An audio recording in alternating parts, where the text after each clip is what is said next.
विद्याधर महांती मु जड़े श्रमिक नेता दुख परितापर विषय सरकार बेले बेले कौन स्टेटमेंट दौरान माने से संपर्क में आमे भी प्रतिक्रिया देवाक आमे भी कन्फ्यूज होचु। डबल इंजिन सरकार केंद्र सरकार कहले नरेंद्र मोदी कहले आमे क्षमतार आसवा पर देशर आज जो कोटी कोटी बेकार सृष्टि होती आमे 2 कोटी नियुक्ति देवु वर्ष अनुरूप भाव बीजेपी निर्वाचन पूर्व कही आमे सरकार आसला पर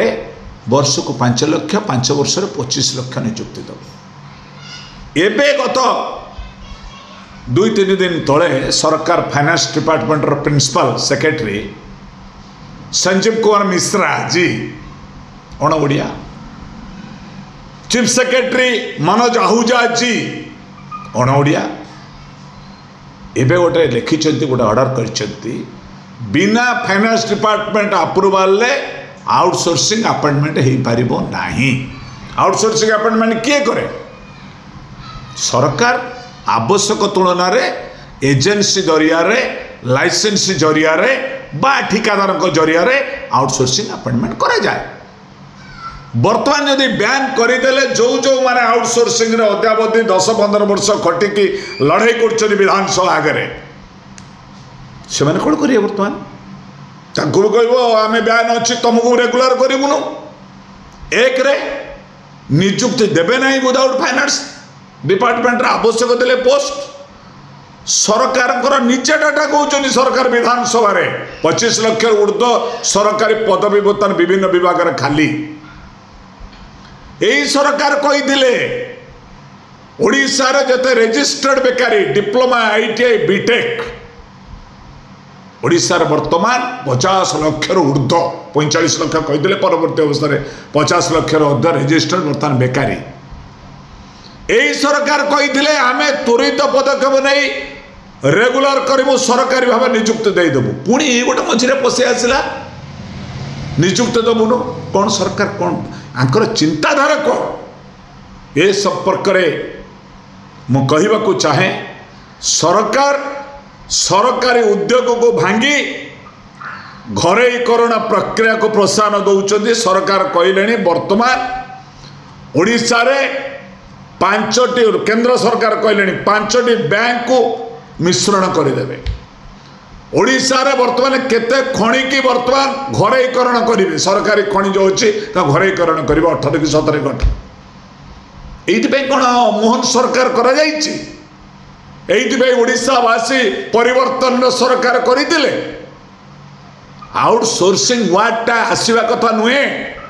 दरकार अच्छी पोस्ट एग्नेस्ट एंगेज देवे what to mean by outsource किंतु एबे भी कहले आउटसोर्सिंग बिना फाइनेंस डिपार्टमेंट अप्रूवाल करें नहीं फर्दर ऑर्डर दुखदायक बेकारी सृष्टि करने ओडिशा रे जो नियुक्ति मेला सबु जिला स्तरीय हुए ए नियुक्ति मेला ना ए साहण मेला नियुक्ति मेला आज साहण मेला रे परिणत होगा जाउची। ओडिशा रे अणसंगठित श्रमिक भाव में